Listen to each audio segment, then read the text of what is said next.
Hey guys, it's RodimusPrimal. I am back on another video, and today I have returning with me the showrunner for Netflix's The War for Cybertron trilogy, FJ Desanto. So, how's it going, FJ? Hello, I'm doing well, thank you. Happy holidays, everybody. Merry Christmas, Happy New Year, Happy Holidays, all that kind of fun stuff. So, we are going to be talking about Earthrise. We will not be spoiling anything since this is coming out before Earthrise is coming out, but we will be talking quite a bit about Siege. So if you haven't seen it, be sure to watch that or watch this interview here. But we have a lot to talk about, so sit back, relax, make sure you subscribe to the channel, and let's transform and roll out.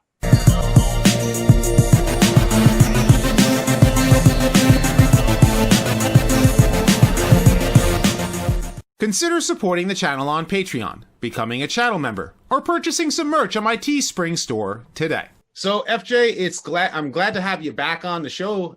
So how have things been preparing for Earthrise?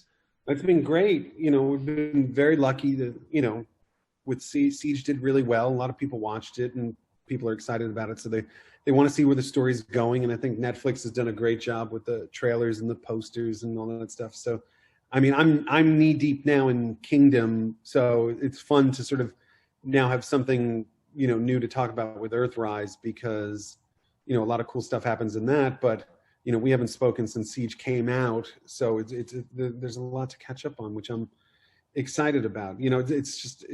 I'm ecstatic that people like it, and no one's DM'd me death threats and stuff like that. So that I'm very excited about. Yeah, and the people have been have their ups and downs about it.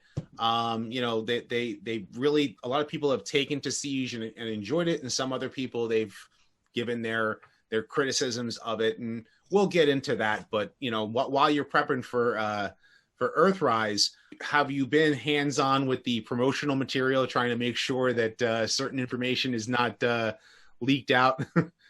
Well, this one is a little different. It's funny because the Netflix comes to me and says, "What do you like? What do you not want spoiled? What do you?" And I was really sort of nitpicky about Siege and like, don't show Omega Supreme, and they did the trailer with the hand, but I was like, don't show the big moment. Don't show the Allspark going into the space bridge. And I tried to loosen up a little bit with Earthrise now that this sort of iteration of the franchise is established.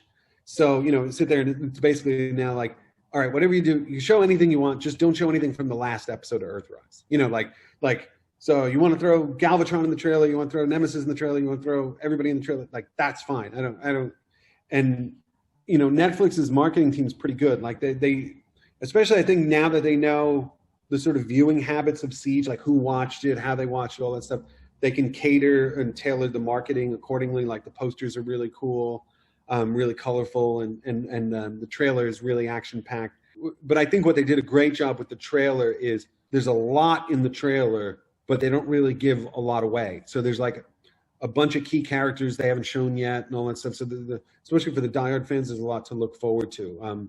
So I feel lucky that they come to me like, what do you think of this and all that stuff? And to be quite frank, it's very rare where I sit there and say, well, what about this and change that? Like they seem to have a grasp on it and understand the audience and how to get it out there really well. I wonder if maybe some of the people who are working in the marketing department might be fans. It might help, because the fact that how many times that they've spoiled stuff in trailers, it's ludicrous. Yeah, I think because we're doing this with the Netflix anime group, I think to be honest, the majority, I would say almost everybody creatively involved with the show is a fan, whether it's the writers, the gang at Polygon, us, etc. It's there is a certain level. I think, and it's also because Transformers is such a part of the world's culture at this point that and there's so many versions of it that everybody has their own. It's on par with Batman. Like you could have watched the '60s Batman. You could have watched Christian Bale Batman. You could have watched Michael Keaton Batman, or an animated Batman. Like everybody has their version.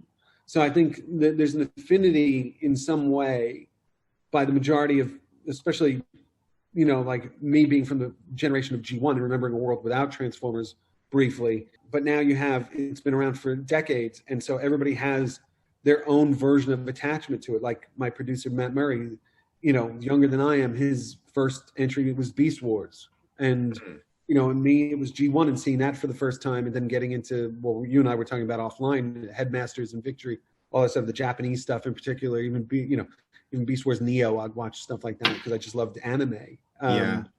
So yeah, to your point, a lot of people are fans of this, so that definitely helps the process. Like I'm not sitting there explaining it like, no, you don't understand. Like these robots do this, and that's why they get it. It has to be like done a certain way, and at least they get the color. I mean, the one thing is the promotional material has been beautiful as far as like getting trying to get all the characters in there and showing them off and to get people enticed about it. And it's been very, very colorful. It's good marketing. That's the best way I could probably describe it. And by the way, that's based on the show. It was a conscious decision. I don't know if we talked about this last time, but each chapter has its own sort of color palette. So, when we get into Earthrise, it's very green heavy, et cetera. Whereas Siege was, because of the war and all that stuff, it was very gray. But we always had color popping, in different shots and stuff like that. But we get to play with that a lot more in Earthrise, where we go to more colorful places and really embrace, these characters in terms of visually and all that stuff, and especially with lighting and stuff like that. How do you make them look even cooler? And and as I'm sure you can all imagine, by the time we get into to Kingdom, with the Beast Wars characters and stuff like that, it's going to be even more colorful. Cool. So, yeah. It allows Netflix the opportunity to create almost like a different marketing campaign for each one, as opposed to like, here's part 2, here's part 3, and it's all the same thing. Yeah. I think we were talking about this offline. Is that you were saying that like Netflix is actually going to be releasing Earthrise as like a second, its own chapter, very much like the Godzilla movies, like the Godzilla animes that they did. So there's the 3 of them are going to be, I guess, in 3 separate chapters. Is that how it's going to be? They're approaching it almost like each chapter is its own individual like movie kind of thing. So like when you go on there, instead of like season 1, 2, 3, it'll just be like, here's Siege, here's Earthrise, Kingdom. Like the emphasis is on their individual titles and stuff like that. Okay, so it's like kind of like their own self-contained adventures, even though we as fans know this is an ongoing trilogy. Cool. Very cool. One of the criticisms, and just kind of going into it, was the fact that it's only been 6 episodes apiece per chapter. And a lot of fans were like, it should have been 10 episodes. It should have been 10. I'm one of those fans. I can only, this sounds really like a cop out, but it's not. I can only work with what I'm told to do, to a degree. That was what was requested. You know what I mean? Like, that's what we told. We're going to do 3 6-episode chapters and make the most of it. And I pushed back. I'm being honest with Netflix, and they said no. This is what they think works best. And I agree. I would love to have 10 episodes, 12 episodes, etc. But for now we have to enjoy these 6 episodes almost like and we approach them all like mini movies. What I mean? They're almost, by the time it's done, movie length and stuff like that. Yeah. It's a blessing and a curse, basically. It probably allows you to make each chapter like its own self-contained story in a way. Like that's kind of how you approached it, and I think it's to its benefit, at least as far as I can tell. I mean, I've only seen Siege, so at least as far as this recording, haven't seen Earthrise yet. But Earthrise, to be honest, Earthrise, you'll see, is a little more episodic, meaning like, oh, this episode takes place here, then there's a 2-parter in there, which I'm trying not to give away too much, and then it's these things. So it's a little different than Siege, where Siege was like, all sort of happening in real time, which was something Hasbro had suggested. Like, these are the last like real-time moments of the war and all that stuff. We didn't have that limitation, or not limitation, we didn't have that sort of creative thing for Earthrise, which was more, okay, we're going to take them out into space and also go back to Cybertron. So we could do like a little bit like,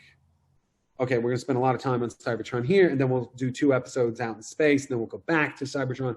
It allowed us a little more creative flexibility on this one. So the title being Earthrise. Yes, look, everybody, I know what this question is, because everybody, I read all the comments. He's like, well, I don't see a lot of Earth. I don't see a lot of Earth. Well, Earth's got to rise. You got to get to it. Like, this is the journey. Like, just enjoy it. Don't worry about it. Transformers Galactic Odyssey. That's since that's what the toy line is, right? Call it Galactic Odyssey. It might make more sense. Space adventure. This time. Okay. The Ark is going to different places. They're looking for the Allspark. They don't just automatically go like, okay, it went to Earth. Let's just, you know, take a couple of This stages. is the journey. Yeah, this is the journey to get there, and it's an important journey because you know the Allspark, as you know, is not on the planet anymore. The planet's dying. So we're gonna, you know, I'm not spoiling it too much, but like you can see some of it in the trailer. Like when Jetfire is flying, the sky is very yellowish, like almost like a puke green kind of thing, and that's because the atmosphere is dying without the Allspark. You know what I mean? Like it is a race against time to get this thing back. It's the source of all life. It's the source of power for the planet. So there is, you know, you have these people who, these bots who are still on Cybertron, sort of trying to stay alive while the planet is falling apart, and then you have the gang in space trying to come back, you know, trying to find this thing and get back to rescue them. So, you know, like if you just automatically send them to Earth, it's like, well, what do you do? Yeah. So then that actually brings us to like the actual foundation, since we did not talk about this in our last interview, all the stuff that happened in Siege, which was setting the foundation for Earthrise. And you described it as the final days of the war. Like that, this is like day, like the final hours of the war. That was the whole idea. Like when Hasbro pitched to me the toy line, they said like Siege is the final hours of the Civil War. I said, okay, we'll figure out a story within those final hours that all culminate this moment of the Allspark being thrown into the space bridge, which they did in Cyberverse and all that stuff. You know, which is part of the sort of the continuity now. And we, you know, so we had to sit there and like that's why it's almost like in real time versus Earthrise, where we can, you know, go from place to place a little bit more. Yeah, and like you said, Siege was always about, especially the first couple of episodes, which are a little slower than everything else, but it was always about sort of setting the table for the trilogy as a whole, and sort of sitting there going like, you know, you got to understand this is going to be the jumping on point, and this is what we sort of learned with the people who watch Siege is this is a jumping on point for a lot of new fans also. So like you and I get a lot of the references and all the inside jokes and like, oh, or the things like, oh, we're going to start the show with Bumblebee and Wheeljack, and that's an homage to G1 and stuff like that. You know, you'll get that and I'll get that, but like, you know, and maybe a dad will get that when he's watching with his 10, 12-year-old for the first time, and that's part of the shared experience, and that's what we learned. And so we wanted to clearly establish that conflict in the beginning. But now, as we get into Earthrise and eventually Kingdom, we can have fun with that conflict and really, you know, sort of go crazy and have them meet all these colorful characters. Cool. Yeah. So one of the other things with Siege was that there was a lot of backstory in there. There was a lot of like, you know, Tarnhauser Gate and, you know, the conflict, and Impactor, you know, worked in the mines with Megatron. They both pretty much mirrored each other. Like we worked in the muck, you know, kind of thing. So there's a lot of backstory that was in there. Was there any place particular that you were drawing from as you were trying to lay that foundation for the continuity for the universe of War for Cybertron? Or the stuff that we always pulled was always in the service and the characters of the story, right? So you have Impactor. How do we make him interesting? You know what I mean? Like Tarnhauser Gates, you know, which is an homage to several things. It's an homage to Blade Runner. It's an homage to our executive at Hasbro, is a guy named Mike Hauser. So we sort of knocked that in there. He's one of the champions of the show at Hasbro Studios.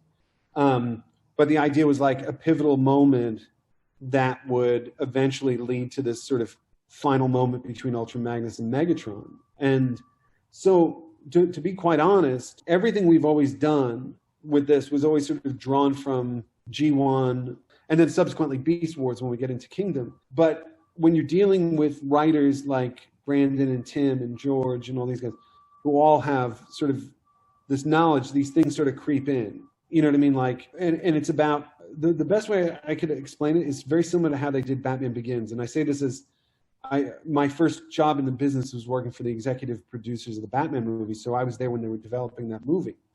And basically that story of Batman Begins had never been in the comics. Like they didn't have Ra's al Ghul training Batman, etc. But what they did was they cherry-picked elements from throughout the franchise to create a new story. Okay. And that's what we did here, was the idea of like what serves the character and this particular story.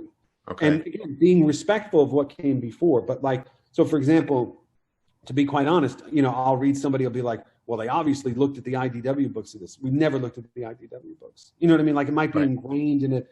And occasionally we go on Wikipedia and sort of go, you know, to make sure we avoid conflicts or things like that. But, you know, our genesis was always G1, etc. But if we could plug little elements and tidbits of character and story stuff that we could throw in there while creating our own, you know, we also want to push forward and create our own version of this while being completely respectful of what's coming before. Yeah, and I think that it did lay a lot of foundation, but it also kept fans going because they knew, okay, this came from that, this came from this, they came from that. So they're trying to connect the dots to try and figure out like if it fits or not, you know, because I remember I had asked you before if it did fit into the G1 cartoon universe, the Marvel comic, and you were like, we're setting a foundation, and that's pretty much what Siege does. We did, you know, the Marvel stuff also was a big thing. I have to admit, like the Marvel stuff, some of the Marvel UK stuff, especially when we get into Galvatron and stuff like that. You know what I mean? Like, you know, like,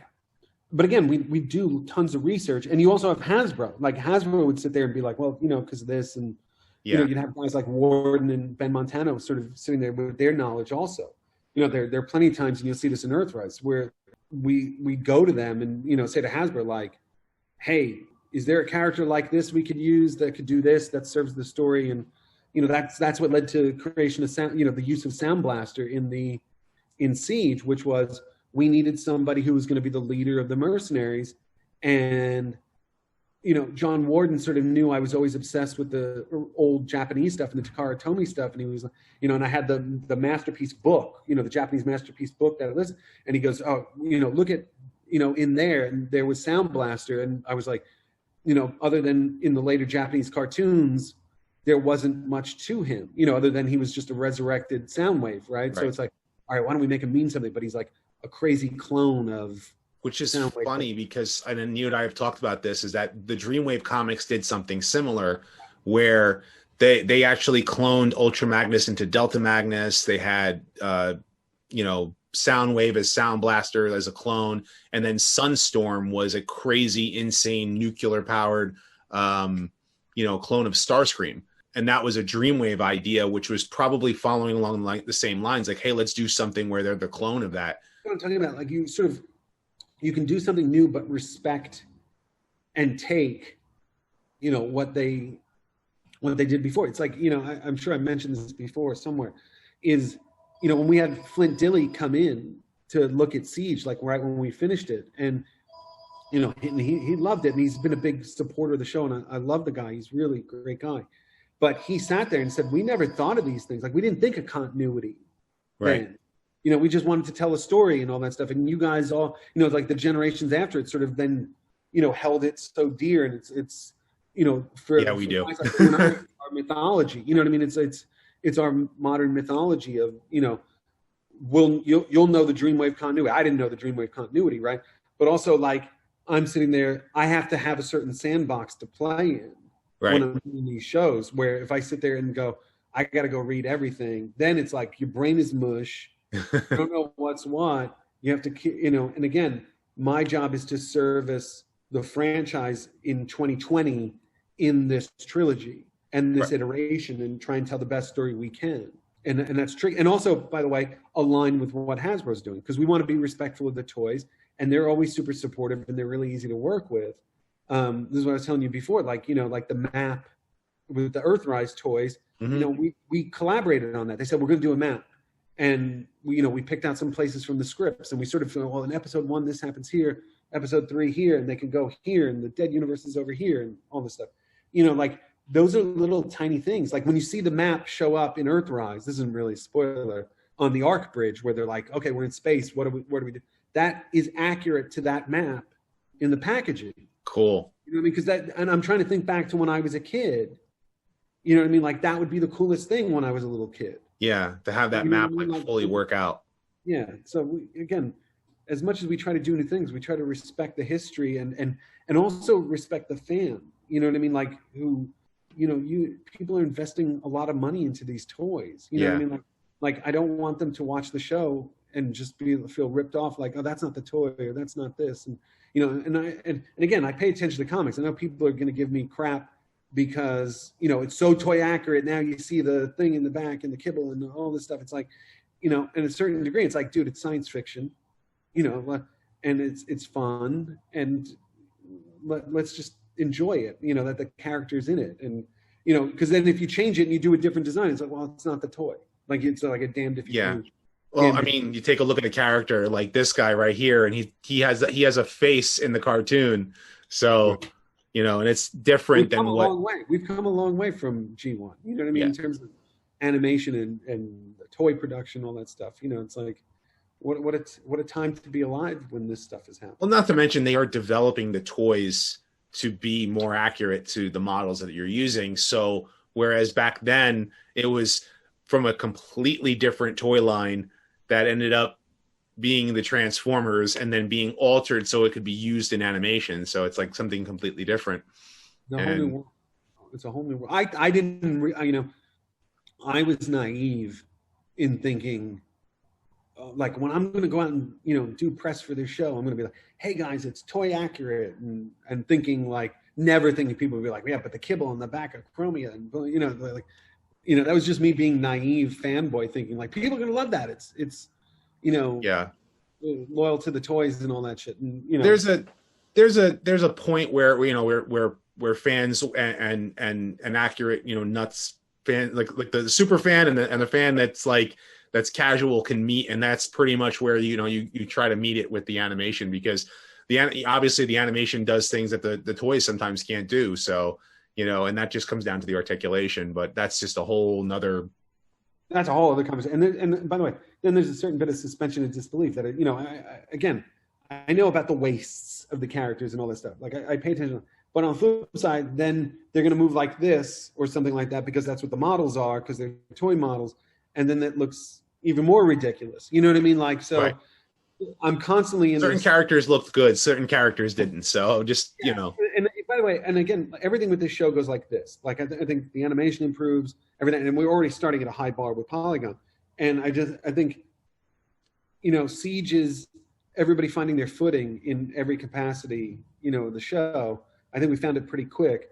But then I think once, you know, you sort of get the team going, the machine moves better. And that's why I'm super proud of the whole trilogy. You know, I'm saying this now in the middle of Kingdom, and really excited about what it looks like and how it's gonna tie all this up. And, you know, I'm probably, you know, in the next couple of days probably rewatch Siege before I rewatch Earthrise. I've intentionally not looked at Earthrise in a little bit, so when it comes on the 30th, I can click it on and watch it. I'll watch it like once in English, once in Japanese, just for fun, and start to see what people are saying about it. And I guarantee you, like, everything I'm anticipating fans are saying, I won't anticipate. Like, I think one thing, you know, at this point I'm so close to it, I'll sit there go, they're going to hate that, and then people like that, and then hate something else or not like something else. So, yeah. God, I didn't think of that when we did it. You know what I mean? Like, yeah. And that's the thing is, you know, you are trying to put as much care into it. And that is something different that you know, we've not seen in some other Transformers cartoons, not just Transformers cartoons, but like other franchises, you know, which I won't name particular names, you know, because we've had this discussion before, Thundercats. But, you know, like they you know, you're trying to build a universe, and Siege itself was very dark. And a lot of people were complaining that it almost felt a little bit too dark, but you know, you've said like this was the war. And so where are we going with Earthrise? Is it going to be a completely different direction? And with Kingdom, do you think it's going to be a much brighter in tone, not just color palette wise, but, you know, storytelling wise? Like, do you think that you know, the thing was, when Hasbro pitched to me initially the 3 toy lines, you know, like the War for Cybertron trilogy is this, and this, right? And it was always, the idea was like, the first one is like Band of Brothers with Autobots and Decepticons, and the second one is going to be like Star Trek and Battlestar Galactica, where they go to space in a ship, and the third one is Beast Wars, and it's like, okay, great, you know, like, that's okay, I know what that is. And my intention creatively was to always start in the darker place and then sort of take everybody out of it. You know what I mean? Like, to sort of bring it, insert a little more fun as it keeps going, etc. But again, the tricky part becomes, I'm working within the parameters of what Hasbro's doing. I mean, everybody knows that. It's not some awful thing or anything like that. Like I said, they're super collaborative and they're super helpful. The problem is, it's like the Optimus character. If I start Optimus as the legendary hero of Cybertron in the beginning of Siege, there's no place to go with him. There's no place to evolve him.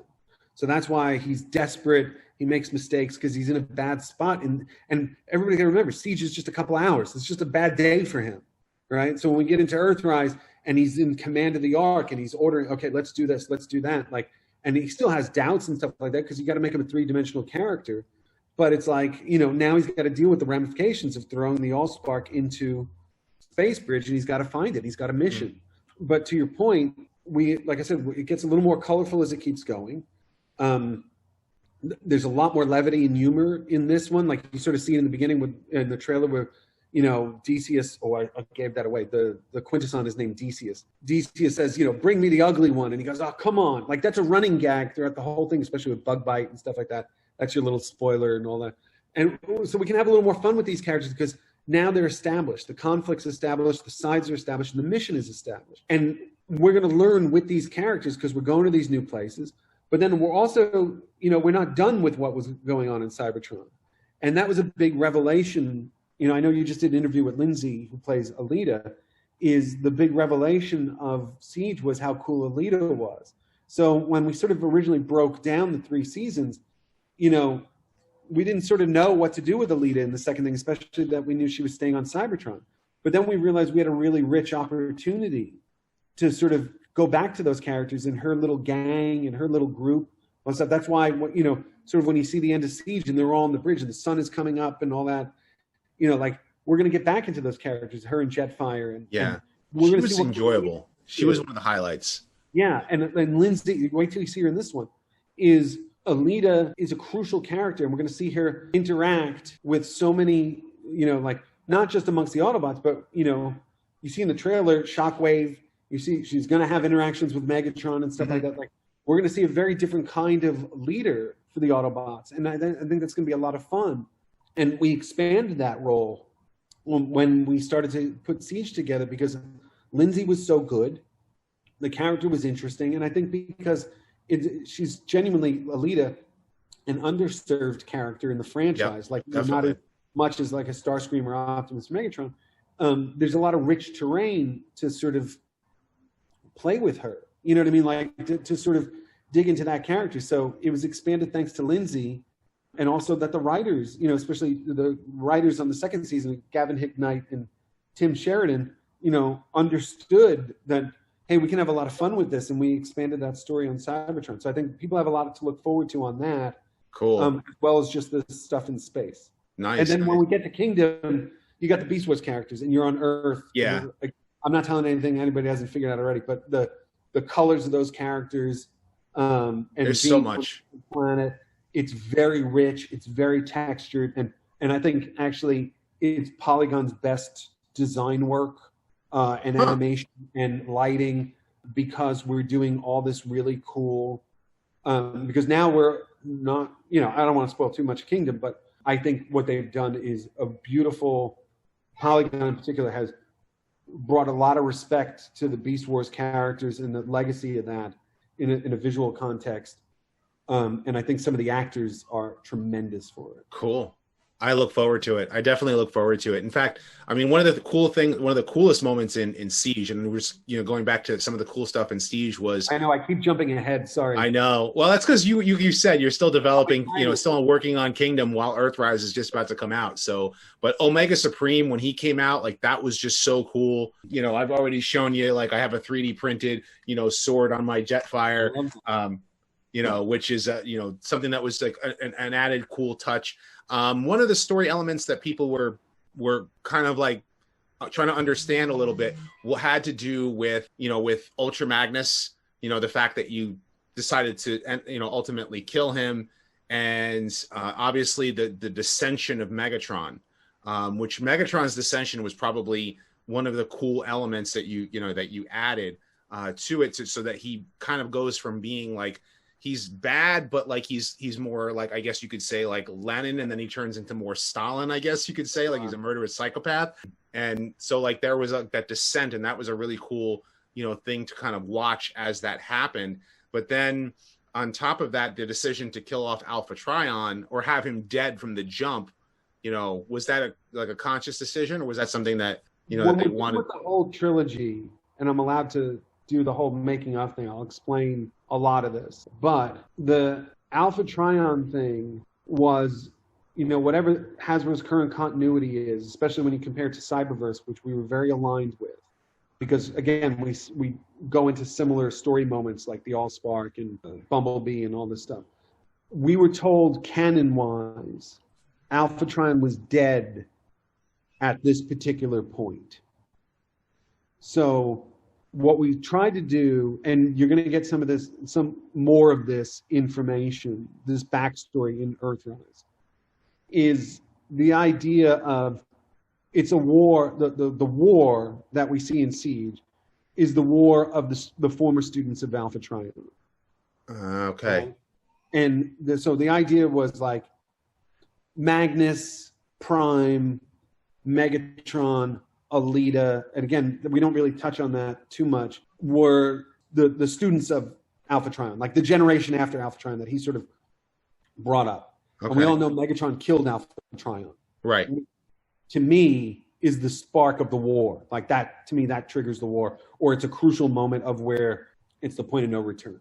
Gotcha. And so Magnus, I always sort of played, the idea was to play Magnus as sort of like the sort of middle brother in between the older brother, which is Megatron, and the younger brother, which is Optimus. And the idea is, and we sort of, when you really watch Siege, we sort of really hint at this, is, Optimus really feels Megatron is the better leader, and probably should have been the leader. Mm-hmm. But the Matrix chose him, which, of course, pisses off Megatron. And then in the middle, you have Magnus. So, everybody's sort of like, well, Magnus just gives up in the first episode. And you're like, well, no, Magnus is the only one who's got a grasp on reality here. The war's over. They're screwed. And the only thing is to appeal personally to Megatron. And Megatron's sitting there going, you can end this. You could do something. But, Magnus is sort of, like I said, the middle brother who's the only one who's sort of retained the sense of honor that he was raised with. Right. And that gets him killed eventually. You know what I mean? Because he has the moment where he could pull the trigger. Would you say that kind of like made Optimus grow? Like, I guess like from that, like that whole moment, he's still growing. Like you're saying, like, this is not the Optimus of, right. Like he's still. And you're going to see in Earthrise and even into Kingdom, sort of that evolution and okay. Magnus sort of meant to both of them. Like we're gonna, like, Magnus is dead, but the idea of Magnus and his impact on these characters is still going to be a part of the trilogy. Okay. So like it's not like Magnus is forgotten, like, oh, he's the guy who died in the 4th episode, whatever it was, and you got a bullet put, got blasted open. Is that's why we gave him the Alpha Trion protocols, which is still very vague and all that stuff, but it was always intentional. It was sort of the instruction manual, companion piece to the Matrix of Leadership. Like the idea was like, nobody should have all this power. You should have somebody who's going to be the guiding hand. And that goes from Magnus to B, and again, these were all decisions as opposed to just starting them off where they all know each other and they're the versions that we grew up with. There's no room to develop them. You know what I mean? Like when we get into Earthrise, B is an Autobot now. Like he's part of the team. He's the second in command. He's still fun and the only spoiler I can tell you is that he will, his voice box won't get crushed because Joe does a great job with the voice. But Magnus is sort of that hidden crucial element to it that, that drives a lot of this. And again, there's you're going to deal with the ramifications of that murder, of that moment, as we keep going. And I think it does help Optimus grow and force him to trust B and force him to listen to Alita a little more and all that stuff. But it also has that impact on Megatron, because in that moment, when Megatron pulls the trigger on Magnus, there's no going back now. Yeah. Like you have to realize in those first couple episodes, you were talking about you were making the Stalin comparison before, is, when Megatron first meets B and Wheeljack in that opening scene in the first episode, he still gives them the opportunity to join. Right. He still says, you come with us. And he says, this one wears his logo with pride, even though he's going to die. And you're a coward, Bumblebee, for not doing it. Right. But Magnus is the only guy who can push Megatron's buttons. Right. And the second Megatron realizes he can't get Prime or Megatron, when Magnus realizes he can't get Optimus or Megatron to the table to talk, he knows he's dead. He knows he's dead. So all he's doing is trying to buy them time. He brings them to Tarnhauser Gates to Alpha Trion's grave, maybe to get one last emotion out of him to stop this war and to not do all this crazy stuff. And again, Megatron, when Shockwave proposes, let's use the Allspark to reformat everybody. He goes, I got to think about it. But then he gets pushed and he gets pushed and he gets pushed. Yep. Which is kind of the ascension of Starscream too, which was a great throw of him like trying to claw his way to the top. And I'm sure he's going to try and claw his way to get past to be Megatron, take over Megatron too. So, which we haven't seen yet, but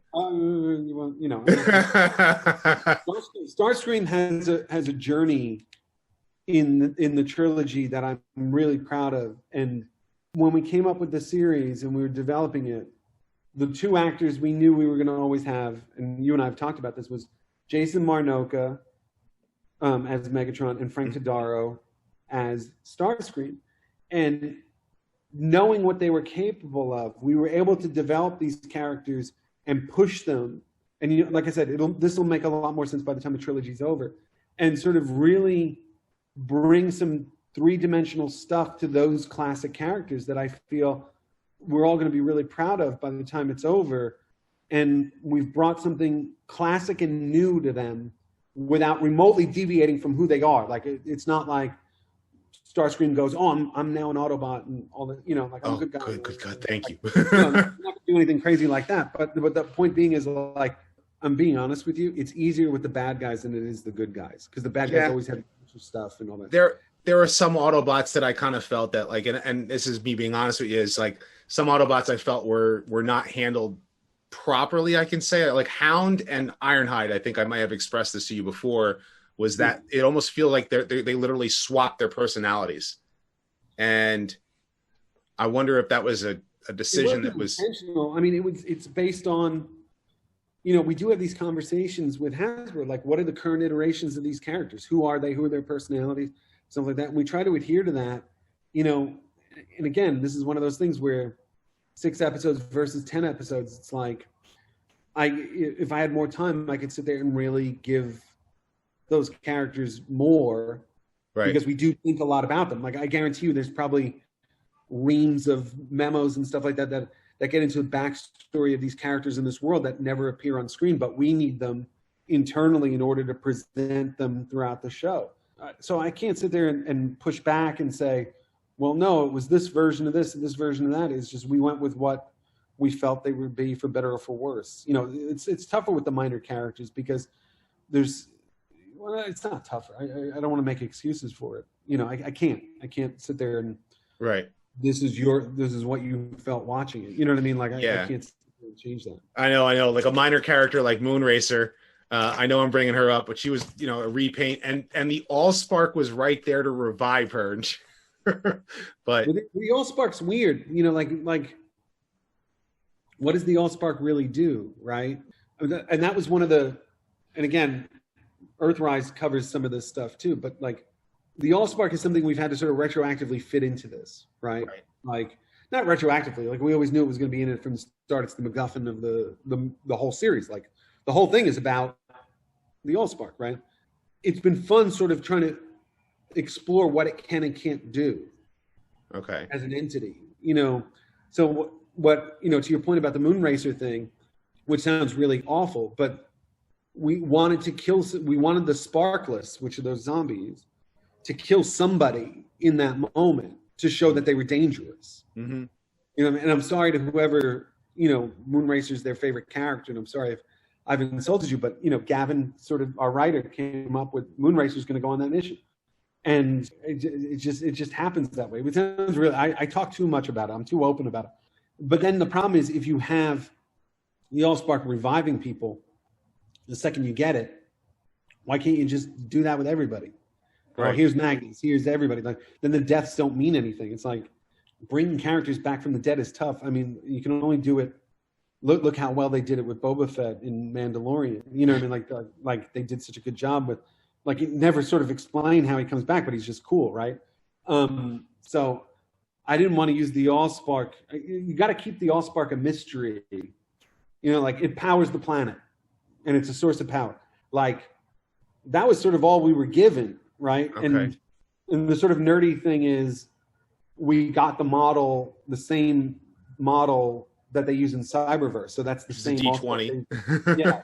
But the idea is we wanted the consistency of the franchise, and if there is such a thing as a multiverse, you know, like, maybe it looks the same in the whole thing and it serves the same purpose. But on the flip side, without sort of saying too much, is we're going to learn more about the Allspark in the trilogy. So there's more to learn. There's plenty more to learn. And with that, gotta say, I'm excited for Earthrise, and it comes out December 30th.